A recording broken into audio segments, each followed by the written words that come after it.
সামাজিক মাধ্যম চাওক, সামাজিক মাধ্যমটো এটা অনুঘটক হয়। সামাজিক মাধ্যমত বহুত ভাল আমাৰ প্ৰভাৱ আছে আৰু তাৰ কাৰণে বিজেপি জিকিব এইটো নহয়।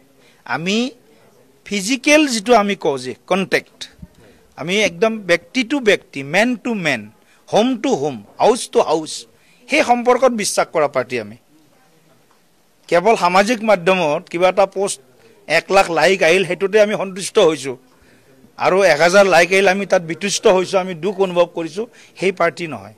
মাজে সময়ে এওঁলোকে পৰিকল্পিতভাৱে এওঁলোকৰ যিটো এটা ইক'চিষ্টেম আছে অপজিশ্যনৰ, ইক'চিষ্টেম একলগ হৈ যায় কাৰণে কেতিয়াবা আমাক অলপ দবাবৰ চেষ্টা কৰে, কিন্তু বিজেপিটো তলত দবাব নোৱাৰে।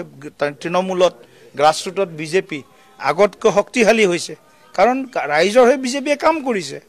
যিটো দলে কাম কৰিছে, যিটো দলে ৰাস্তা বনাইছে, যিটো দলে স্কুল কলেজ বনাইছে, হস্পিটেল বনাইছে, যিটো দলে মানে নিকা চাকৰি দিছে, যিটো দলে যুৱক যুৱতীক দক্ষতা বিকাশৰ প্ৰশিক্ষণ দিছে, যিটো দলে অসমৰ আন্তঃগাঁথনি নিৰ্মাণত আটাইতকৈ গুৰুত্বপূৰ্ণ ভূমিকা লৈছে, সেই দলটোক শাসনলৈ নানি যিসকলে মিয়াৰ লগত হলিগলি কৰে, যিসকলে পাকিস্তানৰ ভাষা কয়, যিসকলৰ পাকিস্তান লিংক, তেওঁলোকক কোনোবা আঁকোৱালি ল'ব নেকি?